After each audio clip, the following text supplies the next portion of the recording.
Hola, ¿qué tal? Bienvenidos a Ni Más Ni Menos con Yelenis Reina. Ni más de lo que ocurre, ni menos de lo que nos importa. Hoy analizamos a fondo un tema que nos preocupa y nos importa. Preste mucha atención porque en medio de esta temporada de fiestas debemos tomar medidas. Cuando millones de familias viajan y se reúnen, una amenaza silenciosa avanza. Me refiero a una nueva y peligrosa variante de la influenza que preocupa a las autoridades de salud aquí en Estados Unidos. Expertos ya hablan de una temporada especialmente severa que pone en riesgo a los más vulnerables, niños y adultos mayores. La cifra de personas que se vacunaron contra la influenza disminuyó y con ello la posibilidad de contener este virus. ¿Estamos preparados? ¿Qué medidas simples pueden proteger a nuestras familias sin arruinar las celebraciones? Hoy voy a conversar con la doctora Dadilia Garcés, epidemióloga y profesora del Miami-Dade College, para entender la magnitud de esta amenaza y descubrir cómo enfrentarnos a ella de manera segura. Quédense con nosotros, los consejos de la doctora pueden marcar la diferencia y lograr tener unas fiestas seguras. Además, hoy aquí en Ni Más Ni Menos con Yelenis Reina voy a hablar con Rolando Escalona. Es un inmigrante cubano que llegó aquí a Estados Unidos con pocos recursos y sin dominar el inglés. Se graduó de Ciencias Políticas en la Universidad Internacional de la Florida y ahora aspira a comisionado del Distrito número 3 de la ciudad de Miami. Por estos días se prepara para las elecciones de segunda vuelta contra un rostro y un apellido conocido aquí en la ciudad de Miami, Frank Arroyo. Voy a conversar con Rolando Escalona sobre su propuesta para los residentes de Miami y por qué, si el pasado 4 de noviembre se aprobó un referéndum en la ciudad de Miami que limita los mandatos a 2 periodos y Frank Arroyo ya los cumplió en el pasado, ¿por qué él sigue en la boleta? Vamos a ver qué me dice sobre eso y sobre los temas que más preocupan a los residentes del distrito número 3 de la ciudad de Miami, qué otras contiendas se definen en esta segunda vuelta y la fecha de la ronda final de votación de la ciudad de Miami. Vengo con esto en breve. No se vayan. Y en primera fila, pues muy pronto se va a inaugurar la nueva temporada de la serie de cine cubano organizado por el Festival de Cine de Miami y el Miami-Dade College. Y lo harán con un homenaje muy especial a nuestra reina de la salsa, Celia Cruz, en el centenario de su nacimiento. Mi colega y crítico de cine, Alejandro Ríos, quien es además el fundador y curador de esta serie de cine cubano, nos va a hablar hoy de este evento del Séptimo Arte y de los títulos que se van a presentar este año. Les invito a que se queden hasta el final, aquí en Ni Más Ni Menos con Yelenis Reina. Ni más de lo que ocurre, ni menos de lo que nos importa. Comparte, suscríbete a mi canal y si te interesan los temas del programa, dale like, porque a mí también me gusta. Vamos ya. Ni más ni menos con Yelenis Reina. Ni más de lo que ocurre, ni menos de lo que nos importa. Desde lo que pasa en tu barrio, en tu ciudad y en tu condado, hasta lo que acontece en nuestro estado, en el país y en el resto del mundo, con una mirada crítica, sin parcializarnos y sin miedo a los temas delicados. Ni más ni menos que la verdad.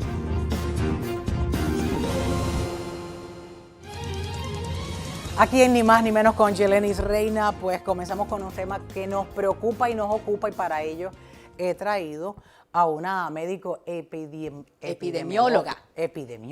Sí. Por estos días he dicho mucho la palabra, la he dicho bien, pero hasta hoy dijo, tenía que fallar una vez. Dadilia Garcés, gracias por estar aquí en Ni Más Ni Menos con Yelenis Reina, un placer. Un placer venir aquí a tu programa. Te agradezco muchísimo porque es un tema puntual, importante de esta temporada. Las autoridades de salud de Estados Unidos están en alerta debido a una peligrosa variante del virus de la influenza que por estos días está azotando a la nación en medio de la celebración de fiestas. Cuéntenos, ¿qué está pasando y qué podemos hacer para evitar ese contagio masivo en toda la familia? Sí, tenemos que recordar siempre que cuando empezamos las festividades empiezan las grandes movilizaciones. Y al moverse las personas, como siempre digo, se mueven sus enfermedades con ellas, y sobre todo las de tipo respiratorio. Esta nueva subclade, que es como le dicen en inglés, o subgrupo, se ha caracterizado porque ha presentado un número muy elevado de casos en Canadá, Japón y el Reino Unido. Así de que ya esa movilización de personas a nivel global nos está trayendo este nuevo subgrupo aquí. Y se está presentando. ¿Cuál es el problema? De que esta influenza, número uno, las vacunas que se prepararon para este año no nos protegen completamente contra esta subvariante o subgrupo. Aunque ¿Okay? te hayas vacunado, todavía corre riesgo de esta subvariante de voy a mencionar el nombre del H3N2. Correcto. Con una rayita K. K, que es Y el si subgrupo. Y si seguimos el año que viene, tendrá otra rayita con otra letra.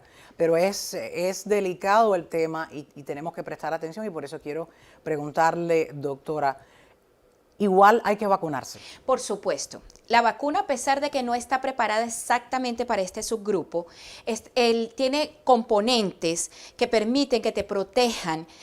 Recordando de que esta no es una vacuna que evite que te enfermes. Esta es una vacuna que está diseñada para que tú crees inmunidad y no te compliques. Es decir, sobre todo en poblaciones de riesgo, no tengas la probabilidad de terminar en un hospital o que fallezcas por complicaciones como la neumonía. Y los números que tienen ahora mismo los CDC son alarmantes, diría yo, porque hasta el 15 de noviembre de este año se habían registrado 650,000 casos, 7.400 hospitalizaciones y 300 muertes por gripe en la temporada del 25 a lo que vamos al año 26. Tenemos una gráfica que está mostrando la cifra de virus, de influenza, pero del año 2024. Si la ponemos a pantalla completa, la puedo leer y así las personas tienen una comparación de esta cifra que acabo de decir, ¿sí?, hasta el 15 de noviembre y de lo que pasó el año pasado. 47 millones de personas se enfermaron con la influenza, que no es esta variante, doctora. 21 millones de estas personas tuvieron que ir al médico. 620,000 personas tuvieron que ser hospitalizadas. 37,000 o 27, corrígeme, mi productor Marco Gómez me corrigió, 27,000 personas murieron, un número alto. Muy alto, en una enfermedad que se puede prevenir por una vacuna. ¿Qué es lo que evita? El tener el sistema inmune preparado evita que no haya esa inflamación dentro del pulmón. Y tenemos también que recordar que la influenza A es la que tiene la capacidad de producir epidemias o pandemias, que es la que se transmite más entre humanos y también se puede transmitir a animales. Así de que al estar vacunados nos podemos proteger muchísimo más. No va a tener la misma cobertura, pero eso no implica de que no lo hagas. Y sobre todo la población de riesgo, personas mayores de 65 años, niños menores de 5 años, las personas con diabetes, hipertensión, obesidad, deben vacunarse. Vacunarse es algo sencillo y realmente te protege. Evita que seas parte de esos 27,000 personas que puedas fallecer. Que murieron el año pasado. Y las personas con más riesgos, esta es la gráfica que lo muestra.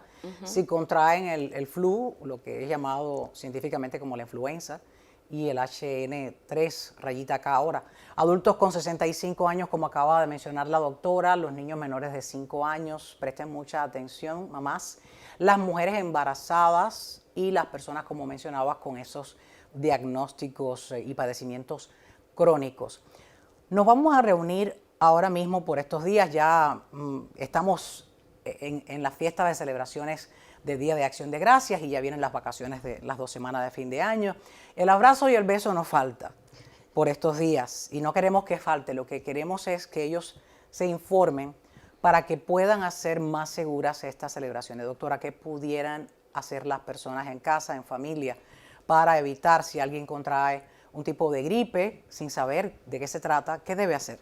Mira, yo sé que las personas están cansadas, fueron casi 5 años con el COVID, escuchando lo mismo, y suena como un castigo, pero realmente las medidas que se han demostrado que sirven para que la población se proteja. El lavado de manos sigue siendo nuestro mejor aliado.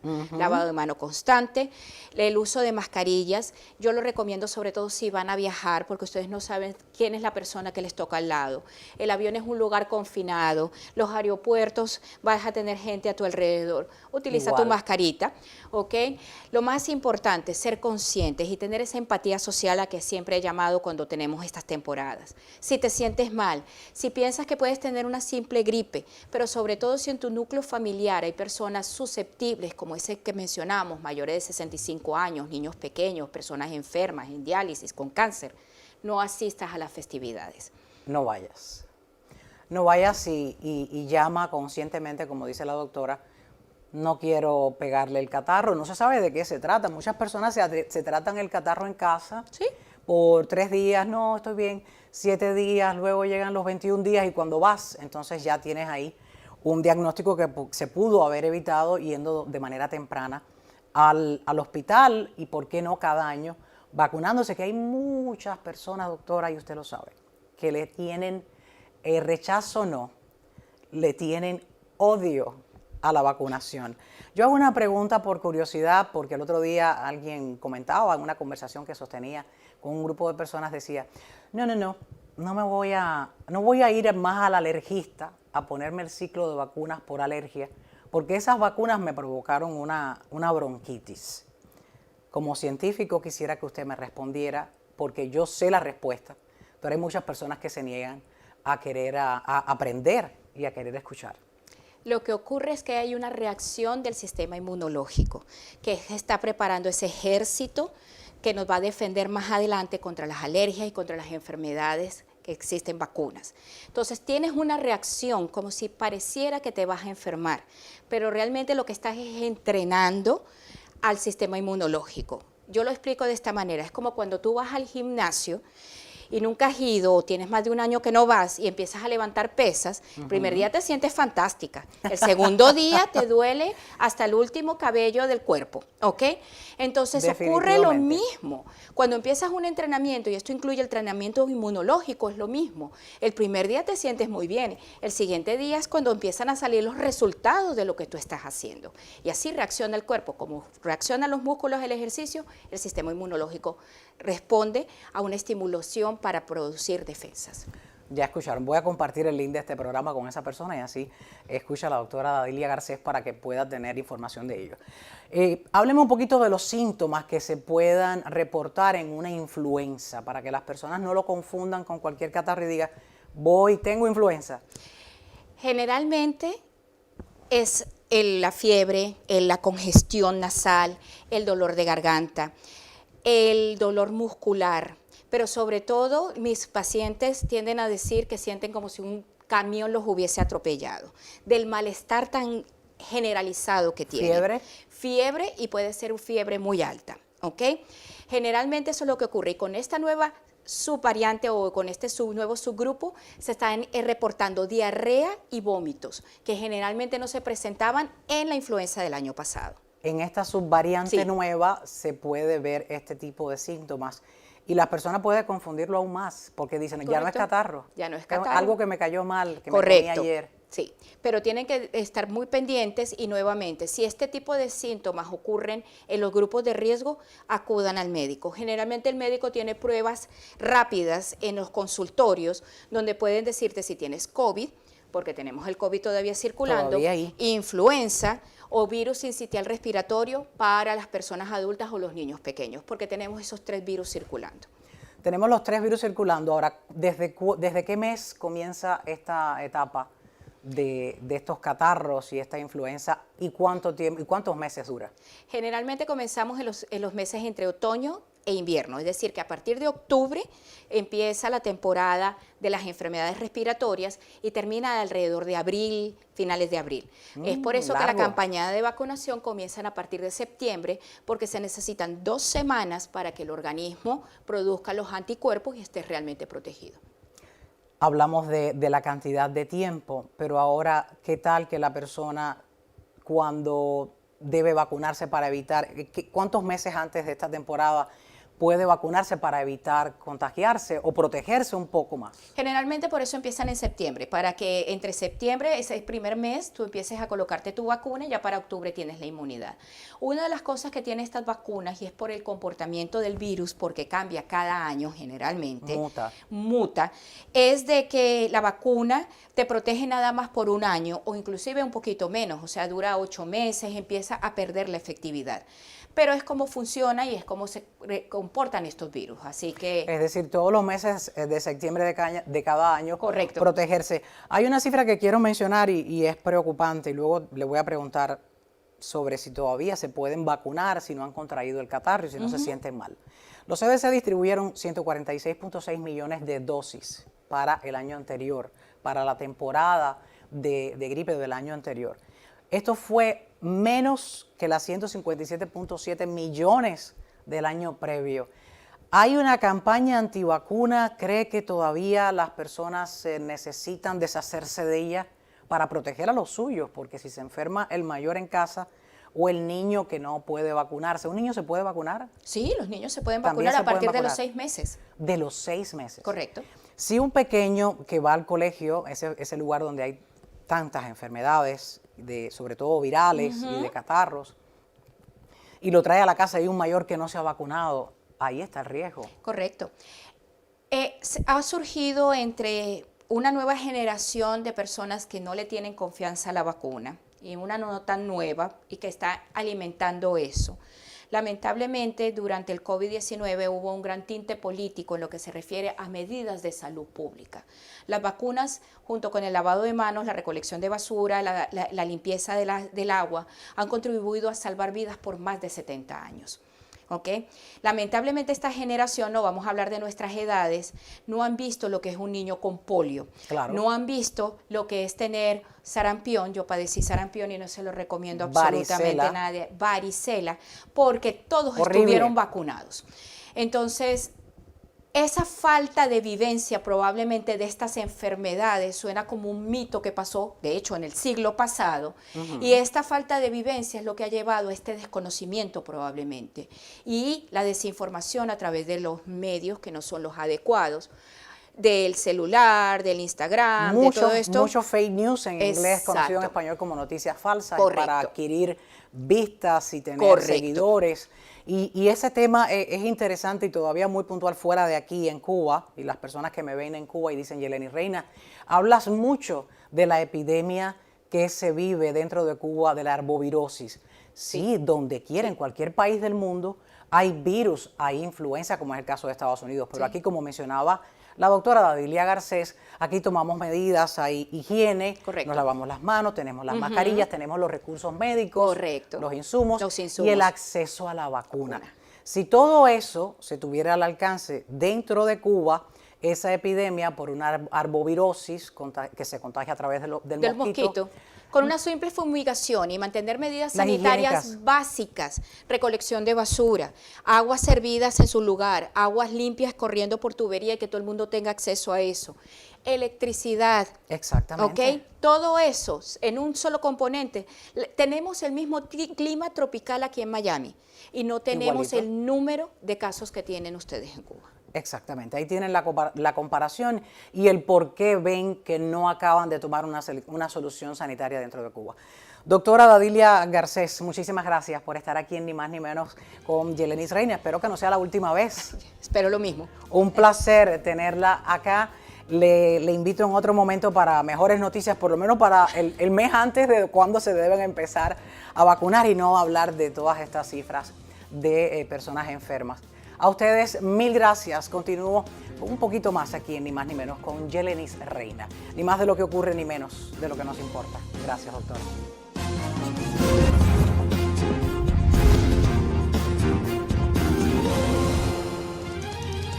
A esta hora aquí en Ni Más Ni Menos con Yelenis Reina, pues hablamos de política y hablamos de la ciudad de Miami. Y directamente voy a conversar vía Zoom con un candidato al distrito número 3 de la ciudad de Miami. Digo uno porque van a segunda vuelta y ya les presento. Bienvenido Rolando Escalona, bienvenido a Ni Más Ni Menos con Yelenis Reina. ¿Cómo estás, Yelenis? Muchísimas gracias por recibirme el día de hoy.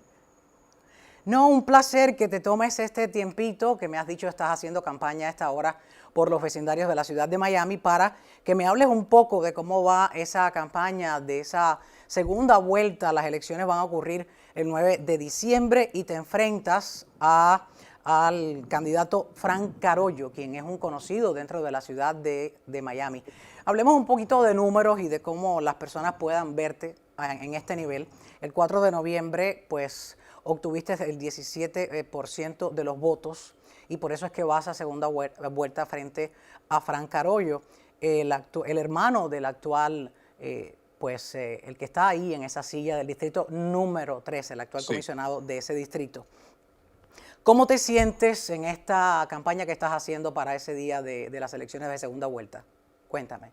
Sí, Yeleni, bueno, primero que todo, muchas disculpas porque, bueno, estamos conociéndonos en estas circunstancias, que sabes que estoy en el medio de campaña y es un poco inusual hacer una entrevista así, pero bueno, sabes, es lo que lleva una campaña al éxito. Me siento muy positivo, creo que los residentes de mi distrito están cansados y quieren cambio. Creo que ese cambio lo vamos a lograr en diciembre 9. Recuerda que como es segunda vuelta, no se necesita ya un 50% más uno, etcétera. Solo es el que más votos obtenga. Y yo estoy trabajando continuamente para asegurarme de que eso pase este diciembre 9, yendo a hablar con mis vecinos, tocándoles las puertas, como estoy haciendo ahora mismo, tocándoles las puertas para asegurarnos de que ellos sepan, primero que todo, que hay una segunda vuelta, porque muchas personas no saben, y segundo, que voten por mí si quieren ver un cambio positivo en nuestra ciudad de Miami. ¿Qué número eres en la boleta para esta segunda vuelta? 174.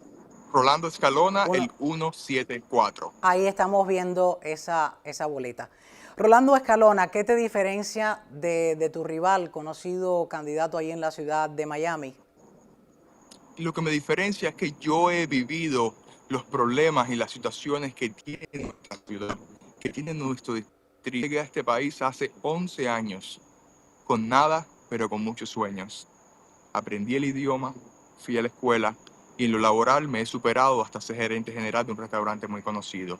Esas mismas experiencias que he vivido en la vida las quiero llevar ahora a la ciudad de Miami para que las personas puedan tener una mejor vida, un mejor estilo de vida, no solo en mi distrito, sino también en nuestra ciudad. Lo que me diferencia es que soy una persona devota a servirle al público y eso es exactamente lo que quiero hacer por mi distrito.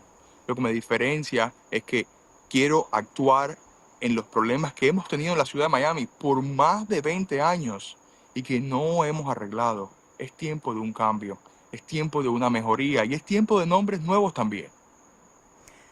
Acabas de mencionar lo que te diferencia de él. ¿Has estado alguna vez en algún puesto público, como es el caso de tu rival Frank Carollo, que sí ha estado ahí dentro de la comisión? No he estado en un cargo público, pero en la posición que tengo ahora laboral, tengo un equipo de 160 empleados que yo superviso, manejo un restaurante muy grande, con ventas muy altas, sé muy bien trabajar con finanzas, sé muy bien trabajar y manejar números, manejar empleados también. Llevo 4 años en la compañía en la que estoy trabajando en el momento y quiero simplemente traducir todo esto a la ciudad de Miami, aunque yo entiendo que es una escala diferente, de una escala mucho mayor. Y recordemos algo, la experiencia no siempre es lo que se necesita, porque mira cómo está nuestra ciudad ahora con todos los políticos de experiencia que tenemos. A veces lo que necesitamos es un cambio, gente nueva. Eres graduado de licenciatura en Ciencias Políticas y Relaciones Internacionales en la Universidad de FIU. Tienes la carrera como base para llevar este nuevo puesto. Tu rival, como acabo de mencionar, Frank Carollo, es un conocido, estuvo 2 mandatos previamente, en el año 2009 y el 17. Es hermano menor del actual comisionado de ese distrito por el que estás trabajando, Joe Carollo. Hubo un conflicto dentro de esta nominación. Hubo uno de los candidatos que quedó en tercer lugar que presentó una demanda contra Carollo porque supuestamente se aprobó en las elecciones del 4 de noviembre un referéndum que exigía que solo se tuvieran 2 términos en el gobierno dentro de la ciudad de Miami. Explícame un poquito qué fue lo que pasó. Claro. Y por qué, si claro. se aprobó, ¿Por qué si se aprobó ese referéndum donde las personas votaron allí para que no hubieran más de 2 términos, por qué Frank Carollo en este caso, sigue en la boleta?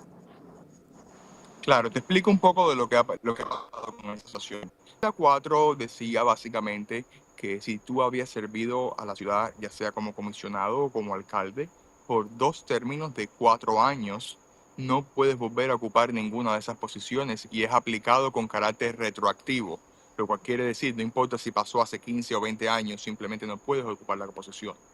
Que lo que pasó fue que el argumento que se dio fue que ya Frank se había registrado cuando se propuso esta enmienda y bueno, esto pasó noviembre 4, que fue cuando también se hicieron las votaciones para el Distrito 3 de la ciudad de Miami. Sí, en tercer lugar, Oscar Alejandro, excelente persona que yo conozco, lo demanda diciendo él no puede estar en la boleta de diciembre 9. Esto va a cortes y las cortes, básicamente lo que me dieron a mí, lo que me han dicho a mí, la corte dijo, él no ha roto la ley porque él no es comisionado todavía. Si él gana en diciembre 9, ustedes sí pueden tomar la decisión diciembre 10 porque básicamente él no puede ser juramentado porque sí estaría rompiendo la ley.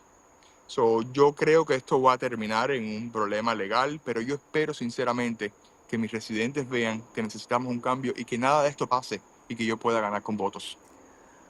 Entonces me quieres decir, Escalona, que un tecnicismo legal, solo por unas fechas cuando él presentó su candidatura y cuando ocurrió las elecciones, pues él sigue en la boleta. Y si él ganara, pues la ciudad tiene que realizar nuevas elecciones, no lo creo. ¿Qué va a pasar? Porque si él gana y enfrenta otro reto legal que lo puede sacar de esa silla, ¿qué ocurre? ¿Quiénes entran a la...? Sí, no te podría explicar eso porque eso lo va a tener que determinar la ciudad y también van a determinar si lo juramentan como comisionados, si no lo juramentan, lo cual yo creo que no va a poder hacer porque estarían rompiendo la ley. Va a ser algo muy complicado que creo que quien lo va a decidir al final va a ser un juez. Va a ser un juez. ¿Y eso lo podría definir el actual comisionado, Joe Carollo, el hermano de él? No, absolutamente no. ¿Algún mensaje que le tengas a la comunidad de que no conozcan de ti? ¿Cuáles son tus objetivos de campaña? ¿Qué cambiarías en esa ciudad donde el gobierno ha tenido tantos enfrentamientos con los dueños de negocios? ¿Qué les dirías? Yo le quiero decir a los pequeños negocios de mi distrito y a los residentes de mi distrito que es tiempo de un cambio, que es tiempo de elegir a comisionados que quieran trabajar para nuestra comunidad, que quieran mejorar nuestros servicios, que sean business oriented, lo cual quiere decir que ayuden a estos pequeños negocios, los negocios de mamá y papá, a que puedan sobrevivir en nuestra ciudad con el cara todo ahora en este momento. Yo soy una persona que quiero trabajar para ofrecer mejores servicios, para pelear, para bajar el costo de la vida en nuestra ciudad, que es tan caro que está. Haciendo campaña ahora me he dado cuenta de que tantas personas no pueden ni tan siquiera llegar a un fin de mes. Muchas personas eligen si pagan la renta o comen, viceversa. Hay muchas cosas que tenemos que arreglar. Pero yo sí les puedo asegurar a ustedes una cosa. Cambios no van a venir viniendo de las mismas personas. Por eso es que hace falta gente nueva, caras nuevas, para mejorar. Y yo voy a representar exactamente eso. Rolando Escalona, muchísimas gracias, candidato a la comisión de la ciudad de Miami por el distrito número 3. Éxitos en estos días de campaña que te quedan antes del 9 de diciembre, aunque ya está muy cerca o ya comenzó la votación anticipada. La votación anticipada empezaría el próximo semana. ¿La próxima semana? Sí, el próximo fin de semana, viernes, sábado, domingo, lo cual sería el 5, 6 y 7. El día 8 no hay votación y el 9 es el día de la elección. Una vez más, candidato a la comisión por el distrito número 3 de la ciudad de Miami. ¿Cuál es el número en la boleta, Rolando Escalona? Si usted quiere un cambio en su ciudad, vote por Rolando Escalona, el 174. 174. Gracias Rolando Escalona por estar aquí en Ni Más Ni Menos con Yelenis Reina.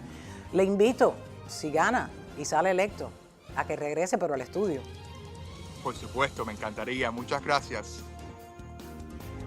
A usted en casa les espero desde su dispositivo, desde el televisor, desde el celular. Continúe aquí en Ni Más Ni Menos con Yeleni Reina. No olvide compartir ese link y, ¿por qué no, suscribirse si no lo ha hecho? Es tiempo. La campanita. Les espero, no se vayan.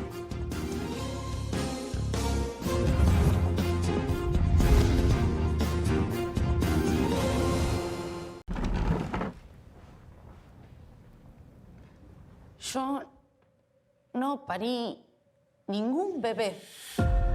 Doctora, por favor. Llegué al hospital a que me ayudaran y terminé presa, Por favor. habiéndome enterado que había perdido un embarazo. Aquí en Ni Más Ni Menos con Yeleni Reina, en primera fila, hablamos de cine con el crítico de cine y colega Alejandro Ríos. Bienvenido, Alejandro. Gracias. Y siempre es un placer recomendarle a tu audiencia alguna película interesante. Hay tantas plataformas, tantas películas dando vuelta por ahí. Abrimos con estas imágenes, que se trata de qué película, cómo se Se trata de titula? una película que, por cierto, se estrenó primero, ahora está en una plataforma de streaming, pero se estrenó primero en GEMS, en el festival que, En el que Festival hemos comentado GEMS. aquí, otras películas. Y resultó ser la película más popular de ese festival. Siempre se hace una votación y fue la película más popular, porque tiene una historia extraordinaria, como vimos ahí en el primer corte del trailer. Es una muchacha muy joven que entra así a un hospital con un dolor. Fíjate que cuando yo la estaba viendo, bueno, ¿qué cosa es una apendicitis? Tiene un problema en el vaso, lo que uno inmediatamente... Pero uno no puede imaginarse que es como un embarazo, pero ella no se había dado cuenta. O sea, no tenía No lo conciencia, porque no tenía barriga, Claro, que eso ningún- puede ocurrir. Todo eso es ninguna científicamente señal- comprobado. Eso. Ninguna señal de embarazo. Y además Está basado- es un hecho real está basado en totalmente, hechos que reales. ocurrió en el 2014 en Buenos Aires. No sé si es Buenos Aires, pero bueno, es en Argentina.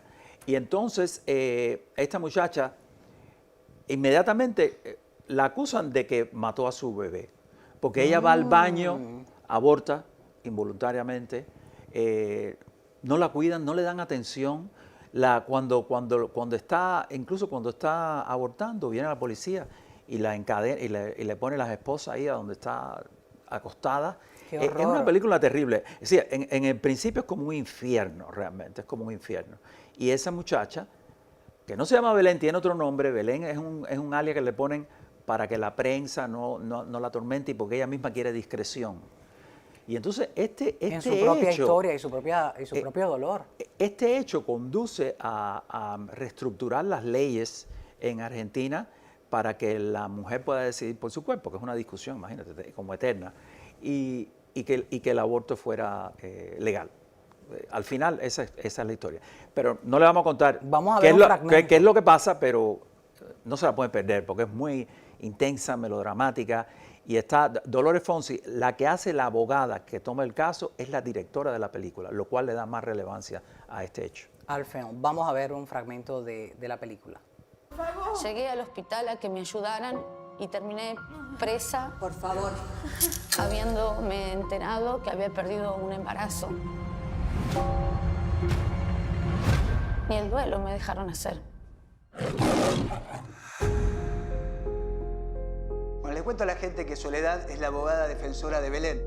Y los jueces encerraron a una persona inocente sin pruebas. Ella está presa por homicidio. Estás obsesionada con sacarme los casos. Me encantaría no tener que hacerme cargo de las mujeres que sistemáticamente dejas abandonadas.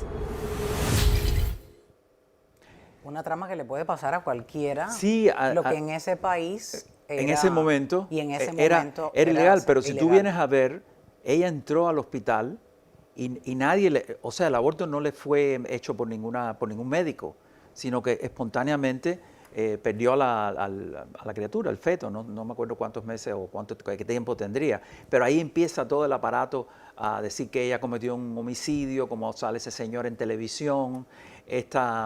Primero ella tiene una abogada defensora que no da pie con bola, que está más preocupada por su aspecto, por otras cosas que no son Bueno. precisamente las leyes, y luego cuando esta pierde el caso, se incorpora la nueva abogada, que es, como les dije, es la directora de la película y la protagonista junto con esta muchacha que también es muy, muy talentosa. Pero, y ahí vamos viendo, uno está como desesperado a ver cuál es el final de este drama, que a mí me parece sumamente injusto, sobre todo que me parece una ley muy dura. Esta mujer estaba presa en una, tú sabes, y no está como pasándola bien, no es una prisión con ciertos beneficios, al contrario, una prisión, y ahí está sufriendo mucho, de verdad. Bueno, aquí en Estados Unidos, varios estados pues también consideran ilegal el aborto de manera no espontánea, pero sino buscar el aborto. Hay personas que han tenido moverse en de estado una crisis de ese tipo, que ha tenido un aborto espontáneo y ha tenido que viajar a otro estado. Es polémica. Bueno, pero situación. los médicos mismos pueden ir presos. Exacto. Pero no mira, pueden en tocarte. este caso los médicos, ahí hay una componente muy rara, porque los médicos no los tocan. Ahí no en los juicios lo interrogan, pero ellos salen facilito del entuerto, que no es el caso. Yo sé, incluso aquí ha habido ataques a las clínicas que practican abortos. Sí, o sea, sí. parte y parte, las facciones son siempre muy extremas. Son extremas con respecto a este hecho. No, y es una situación bastante, no solamente compleja por el riesgo que se corre, en este caso la madre, porque ya el feto como aborto al fin no tiene vida, ya no llegó a término, algo así, o quizás llegó, pero no sobrevivió a ese embarazo. Y ahí está el trauma doble, porque te acusan de algo que no fue y tu cuerpo reacciona y además tu cuerpo sufre, más psicológicamente. Es un trastorno bastante complejo. Triple, vamos a ver otro fragmento de la película Belén, interesante para poder ver este fin de semana.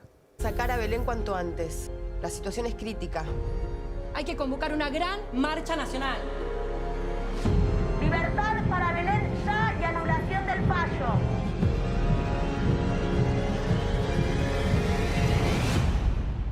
Vos sos solo una víctima.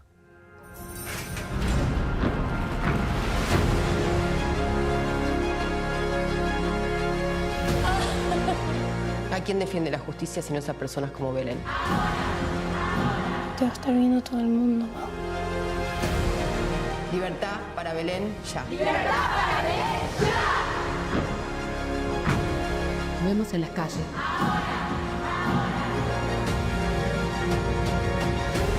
voy a dejar sola.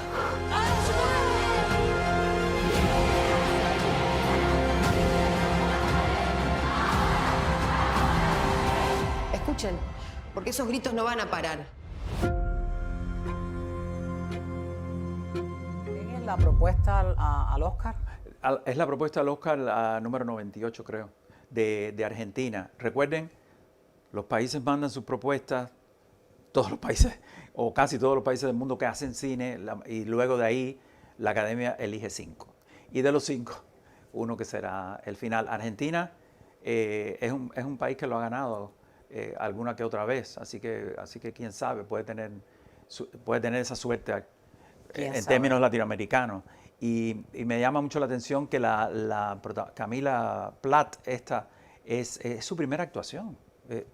Bueno, es una industria que funciona muy bien, tanto en las series como en el cine. Es una de las principales industrias cinematográficas de América Latina, no queda la menor duda de eso. Y las actuaciones siempre sientan cátedra, las actuaciones. Y luego también uno ve como este país está muy entrenado en las protestas, en exigir sus derechos. Si hay un país, ahí están las madres de la Plaza de Mayo, claro que sí. hicieron historia en plena dictadura. Sí. Así que y yo que estuve hace unos meses, vamos a decir, al salir una vez del hotel había una protesta grandísima en la calle. Siempre exigen sus derechos. Ya sabemos los piqueteros que están ahí siempre listos para una protesta, pase lo que pase. Pero es también protestas sinceras y frente al gobierno. Y estas mujeres principalmente dieron un cambiazo a esa ley que me parece muy, muy injusta, muy injusta. Nada de lo que hemos dicho es secreto, o sea, quiero decir, ustedes van a disfrutar esa película porque van a disfrutar las actuaciones, van a disfrutar los momentos, cómo es que gira eso dramáticamente para que esta muchacha reciba el beneplácito de los jueces y del público.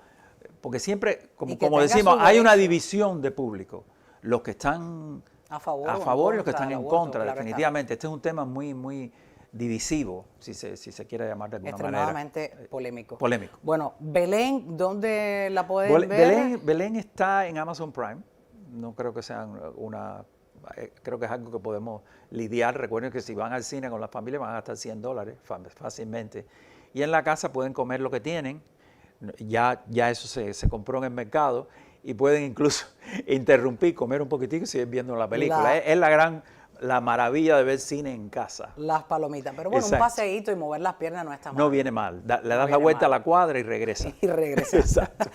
Bueno, ahora hablemos de lo que viene. Está por inaugurarse la serie de cine cubano que creaste, la fundaste y la diriges. Bueno, ajá. y viene con una propuesta interesante. Háblame, es un homenaje al centenario de Celia Cruz. Sí. Háblame de esta obra. Yo creo que nosotros en este caso vamos a ser como ha habido homenajes todo el año, lo cual es una maravilla. Lo último fue creo que Celia Sinfónica, que parece que fue un espectáculo, Sí, en el Art que yo no Center. pude ir porque estaba involucrado en la Feria del Yo Libro, que tampoco. coincidió con esa fecha. Pero esta es la nueva temporada de la serie de cine cubano que comienza el 5 de diciembre a las 7 de la noche en el Cubic Center. Recuerden, y además es gratuita esta función. Y pueden, se requiere una reservación porque este teatro tiene como 250 lunetas y si van a Miami Hay Film espacio Festival, limitado, claro. exacto, MiamiFilmFestival.com, vayan reservando y pueden ver Ahí la esta estamos película, viendo, ahí estamos que es viendo una la curiosidad, pancarta. se llama La Cuba Mía y parte del reencuentro entre Celia y el payaso y acordeonista y músico Miliki. En Cuba, en los años 50, hubo un trío de payasos que los niños adoraban, que se llama Gaby, Fofó y Miliki. Mi mamá me hablaba mucho de Gaby, Fofó y Miliki. Y luego tuvieron un programa en televisión. Antes habían dado giras por todo el país en un circo que se llamaba Santos y Artigas. Pero ella es muy amiga de Miliki y se da un concierto. Oscar Gómez, que es un productor cubano que hizo varios de los discos de Celia y que además tiene 5 Grammy. Es un hombre es un cubano que vive en España hace muchos años. Él también es compositor, es productor, tiene un montón de atributos, Oscar Gómez. Y entonces se le ocurrió hacer un concierto para que estas dos personas se encontraran, estos amigos se reencontraran, un concierto en la pequeña Habana, o sea, entre el Parque del Dominó que es el paseo peatonal que existe en la 15 y la 8. Y entonces ese escenario se montó a las 2 de la mañana. La gente decía, el que pasaba se preguntaba, ¿qué va a pasar ¿qué ocurrirá ahí aquí? mañana?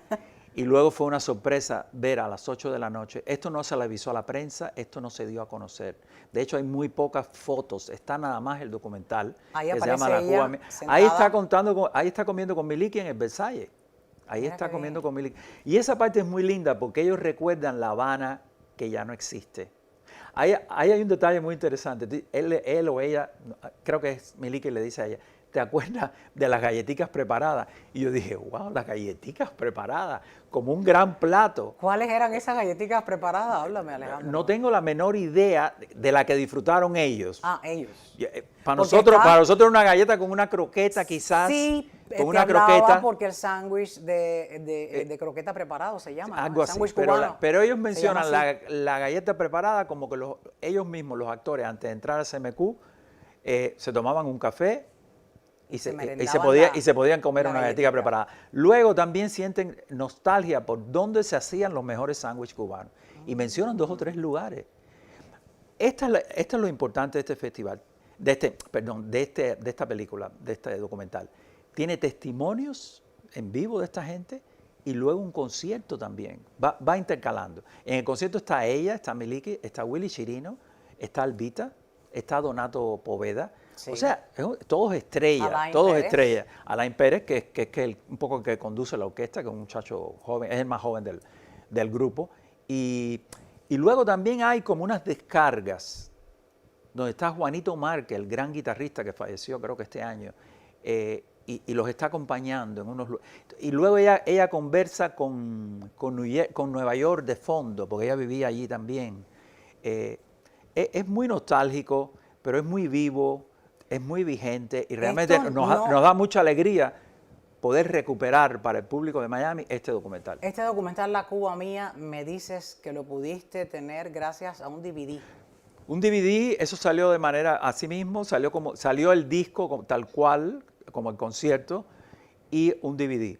Entonces yo lo digo, esto puede servir para la serie. Entonces empecé a investigar con la parte técnica de Miami-Dade College y del Festival de Cine de Miami. Todo esto forma parte del mismo, la misma entidad cultural de esta ciudad. Que lo organiza, claro. Exacto. Y entonces el ingeniero que se ocupa de eso dice, sí, yo puedo hacer un DCP, que es una de las maneras, no es la manera, es la manera en que se proyectan actualmente las películas en todos los cines, que son digitales. Todas las películas que estamos viendo ya, los rollitos.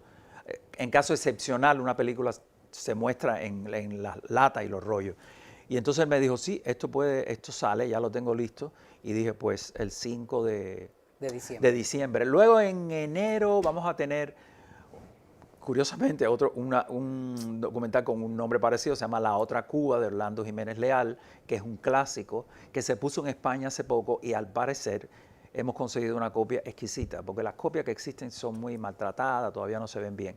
Y luego, un mes después, en febrero, voy a hacer otro dedicado a Ricardo Figueredo, que es un joven independiente y bastante contestatario, que tiene unos documentales extraordinarios y que ahora está exiliado en Argentina, lamentablemente, porque bueno, ellos han liquidado toda la parte de los creadores jóvenes cubanos. Los que se han quedado están muy maltratados y no queda otro remedio que partir, cuando te dan la oportunidad, irte de Cuba, ¿no? Para seguir creando en pro de Cuba o hacer tu obra, en fin, porque los cineastas quieren hacer su obra y punto. Es decir, eso es lo que viene en la serie de cine cubano. La serie de cine cubano. Que comienza el 5 de diciembre. 5 de diciembre, Cubic Center, 7 de la noche. Recuerden, reserven. Y va a continuar todos estos meses, decías. Continúa enero, febrero, para en marzo, porque en marzo todo el mundo se está ocupando del Festival de Cine que viene en abril. Qué interesante, cine por meses. Exacto. Y luego continuamos después de marzo, abril, sí, quizás en mayo, creo mayo y junio terminamos la primera tanda de la serie de cine cubano. Y así va. A mí realmente me honra mucho poder hacer esto y lo estoy haciendo con, no sé si te lo dije en algún momento, desde 1993. Quería preguntarte. Yo llegué en el 92, en ese año empecé a trabajar en Miami-Dade College y yo traía una serie de películas en los viejos VHS, aquello terrible, y entonces, pero era el momento en que era el boom. Era lo que existía. Era el 8K de hoy. Exacto. Y le propuse al presidente del college en aquella época, al doctor Eduardo Padrón, hacer algo así, porque en ese momento sí no se conocía tanto lo que se estaba haciendo en Cuba. No es como ahora. La realización. Porque la tecnología rompe barreras. Y entonces hice eso. Y la internet. Claro, la internet, la tecnología, los directores ya no tienen que andar con esas camaronas, con una buena cámara hacen sus películas y todo el cine independiente cubano realmente ha hecho una historia que vale la pena reflejar y vale la pena. Independiente por un lado, Oscar es ya una persona madura y Orlando Jiménez Leal también es un clásico del cine cubano. Y incluso de Jorge Ulla nadie escuchaba, va a ser con lo que seguimos el mes después. Pero yo vengo aquí para avisar, no se preocupen por eso, van a estar al tanto de lo que está ocurriendo. No la programación del año, porque si no, no vas a tener que, no vas a poder regresar. Los títulos, para que se vayan, un abreboca, para que vayan entendiendo cuál es la idea de esta serie. Esta serie es haciéndole justicia al cine cubano. Ya ustedes saben que una imagen vale más que mil palabras. Cuando la gente ve las películas dicen, no, sin duda, esto que cuentan es verdad, lo que está ocurriendo lamentablemente en ese país. Definitivamente hay que irla a ver, este documental en el Cubic Center. La serie de cine cubano, todo un lujo aquí tener al fundador de ella. Qué placer poder decir, quiero mostrarte este proyecto y que te abran las puertas, te den luz verde. Sí. Y que haya sido la puerta para todos esos cineastas cubanos para que se den a conocer en el exilio. Definitivamente, ya sabemos, Miami-Dade College nos entrega cada año, además de todas las cosas que hace, además de los 2 millones de personas que han pasado por ahí, se han graduado y han estudiado y han avanzado. Además de todo eso, hace la Feria del Libro, que acaba de terminar exitosamente, y el Festival de Cine de Miami. Tiene dos grandes columnas de la cultura local. O sea, ahí vienen escritores de todos lados. Aquí en el festival vienen cineastas de cuantos lugares se te pueda ocurrir. Y yo creo que vale la pena. Una entidad como esa hay que protegerla. Miami-Dade College es el tesoro. Acaban de reparar, como tú sabes, tú misma lo hiciste el reportaje, la Torre de la Libertad, que también es un centro de artes plásticas, de exposiciones. Y es una especie de historia viviente, Sí, porque ahora la tecnología con la que cuenta internamente es sorprendente, porque te traslada a ese momento de cuando se convirtió en refugio, porque inicialmente ¿qué era? Es otra de las joyas. De un periódico, exactamente. Sí, es otra de las tantas joyas que tenemos aquí en nuestra ciudad de Miami y quizás no lo apreciamos.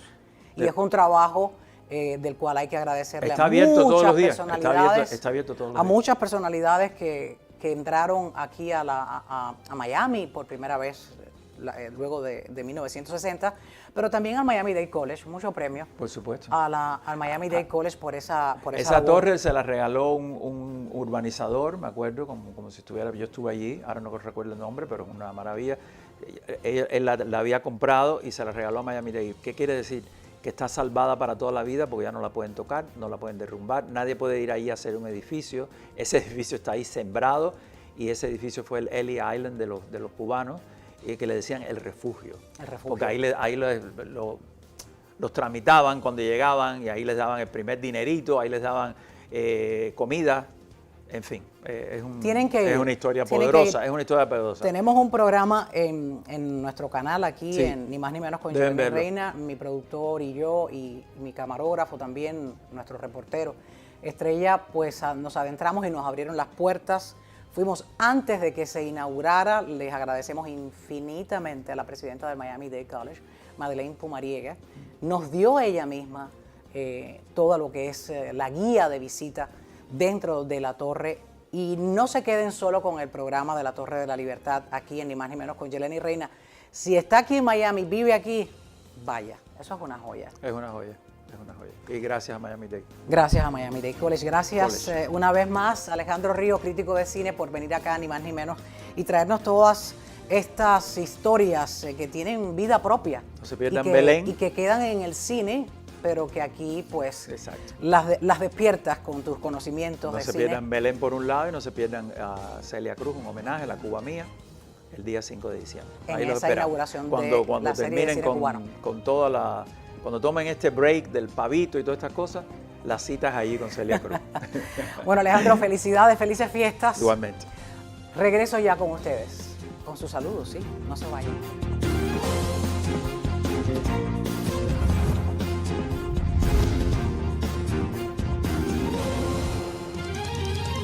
Nos despedimos a esta hora leyendo sus comentarios en el programa anterior. Vamos a comenzar ya con el primero que tengamos en pantalla ampliada. Es el de user EK2BD7NB3B. Me di el lujo de leerlo para ver si se da cuenta que es con esa persona a quien le voy a leer su comentario. ¿Qué falta de respeto tan grande?, escribió, la de ese espantoso gobierno. ¿Hasta cuándo le van a robar al pueblo? Y continuó. Gracias, user EK2, por comentar y ver el programa. Vamos a ver a Eduardo José Ruiz Marín, que fue lo que escribió. Dice, es más de lo mismo, nada se va a resolver. El que invierta está arriesgándose a un corralito como está ocurriendo. Se le podrá pagar directo al trabajador, pero seguro que se obligarán a estos a cambiarlos al Estado a cambio de él. Gracias por comentar, ahí te estamos dando ya tus corazoncitos, me ayudan en el control Juanpi y Nakamura. Zuleidis Ruiz comentó, sin libertad de mercado Cuba no va a salir del hueco. Y comentó y continuó comentando. Gracias, Zuleidis Ruiz. David Andrés escribió, esa dictadura es horrible y no quieren hacer una transición ordenada. La nutria traviesa, comentó, planificación centralizada. Eso nunca se conoció en Cuba, ni en los tiempos que era miembro del CAME. Gracias a todos por comentar, por ver el programa. A Hugo León Medina, corazoncitos, ahí van recibiendo. A Reinaldo Vergara, gracias por comentar. A Raúl Pérez, a Vicente Nick, a todos, gracias por comentar, por ver el programa, por suscribirse, tocar esa campanita y poder recibir cada vez un nuevo Ni Más Ni Menos con Yelenis Reina. Ni más de lo que ocurre, ni menos de lo que nos importa. Gracias por ver el programa. Les espero en un próximo espacio. Hasta la próxima.